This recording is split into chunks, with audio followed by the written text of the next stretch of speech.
Hi Andrew, welcome to week 6. How are you doing? Is it week 6 or week 7? I can't remember, but yes, I'm good. Definitely one of them. This is Yes. week 6, we think, with the grocery guru. That is Andrew Grant. Now he's looking like he's just stepped off of an M&M video. God, I'm not sure how many people can remember that far back, but yeah, it's quite cold here. I think we're moving into the proper weather for the proper season. We are. So this week, what are we talking about?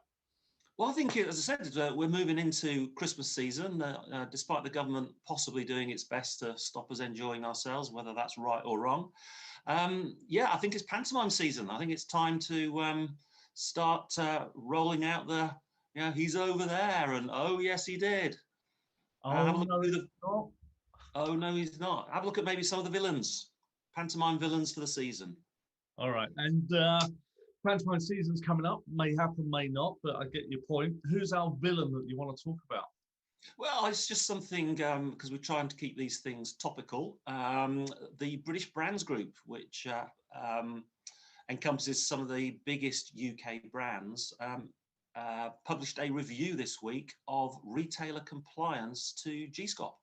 Oh, okay. So For those under that the don't law, know, is a piece of law governing UK supermarkets. yeah, and every year legally, each of the 13 designated supermarkets has to write a report to the adjudicator, the government official that runs GSCOP, telling her, now him, how they've done. And Right. British brands have collated all that. And yeah, here we are. Let's have a guess. So the country's largest retailer is Tesco. how many complaints of all the many thousand suppliers they deal with and the billions that they spend with suppliers each year. How many complaints do you think they had last year? Sorry, alleged complaints. So these are breaches of GSCOP. And by the way you worded the question, I should say thousands, but I'm going to guess it's not. Okay, well, they're alleged breaches, Darren. Alleged breaches. All right, so I'm going to go with 250.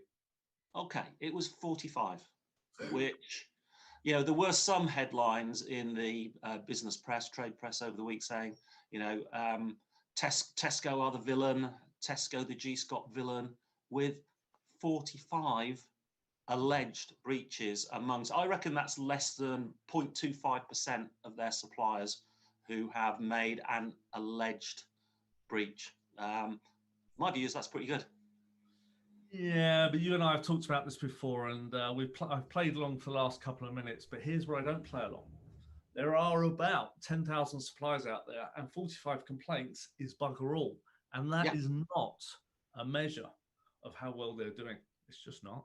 Okay, why don't we then divide the 45 complaints into how many billions of pounds the supermarkets spend with suppliers, and it will come out, you'll run out of zeros after the point.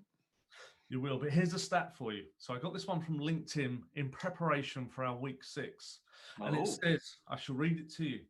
For every complaint, not GSCOP specific, but every complaint, there are 26 other unhappy customers. Now, I worked out that last 12 months, there have been 154 breaches, alleged breaches of GSCOP. And if I times that by 26, I arrive at about 4,000.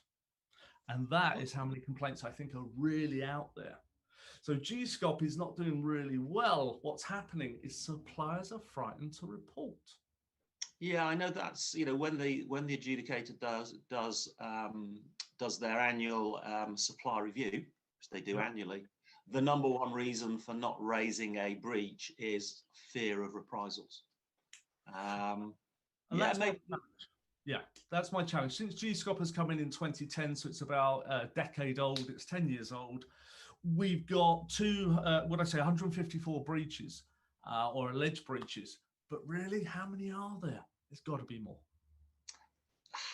I don't know. It's difficult. I'm sitting on the retailer side of the fence here. I don't think they are the pantomime villains. Oh yes, yeah. Go on. Very good, very good. I don't think they are the villains. You can look at the numbers and, lies, damn lies and statistics. We can spend all day, throwing numbers back at each other, either trying to make it look like a big problem or it not be a big problem. When you actually read the adjudicators' annual reviews, etc., Christine Tacon, who's now given up the role, always talks about just how compliant the retailers have been, and particularly she did a bit this week about what she thinks she's achieved in 7 years, so her sort of leaving memories. And the number one thing she pointed to was the co-compliance officers, who are, for those people who aren't that au fait with the code, they are independent of the retailers' commercial divisions, that typically they're company secretary or company legal. She pointed to them as being the people who have made the code work within the retailers.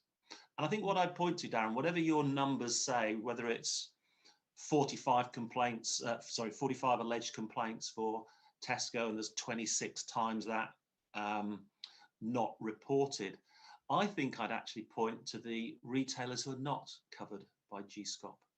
Because I probably get, I don't know, half a dozen calls a week from clients asking me about problems they've got with GSCOP. And how many of those 6 calls, so let's say I've had in the last 6 months 100 calls, how many of those have related to one of the 13 named retailers? Oh, actually, I have no idea. 1 in 2? No. No? Less than half a dozen. So 5-6%. The vast majority of the calls I get from our clients that are worried about the behavior of a customer are not those covered by the 13. I'd probably get into huge trouble if I named them. Okay. But some, the ones I get the most calls about are some of the big high street names that happen to sell groceries alongside their newspapers and books, and alongside their perfumes and face creams, etc. Those who I get the complaints are. I think the conclusion I'd come to is that the 13 retailers covered by the code do follow the code as much as they can.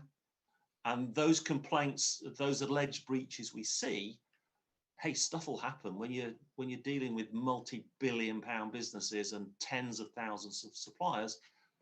The odd thing will slip through. I think the bigger problem is outside. There's a lot of our clients who are struggling because of COVID, having big problems with important customers to them who are not covered by the code. And I think the other part we shouldn't forget is, whilst the code is governing those 13 named retailers, we also know that suppliers have a duty in order to be able to help guide their relationship with those brands. Yes. And suppliers, we know that 1 in 2 don't really understand the code, and also 1 in 2, I'm using broad numbers, don't have a written supplier agreement, which is a problem. Yeah, no, absolutely. I think we've said it before. When you get to smaller suppliers, the knowledge and, most importantly, the amount of training they've had in the code drops to less than half of them have had proper training in the code. And yeah, how are you going to know what you do if you've not had the training? So we're talking this week about our Pantomime villain, which are the 13 retailers and the breaches that they have, not have. Oh, no, they're not. Oh, yes, they are. The people who aren't coming forward, or who are Pantomime villain, 13 retailers. But you're saying the complaints are quite low. I'm saying that they're all hidden and they need to come forth. I think the real villains are outside the 13. Our 10 minutes are up. We ought to cut that bit. But Andrew, thank you very much. We'll see you for week 7. Bye-bye.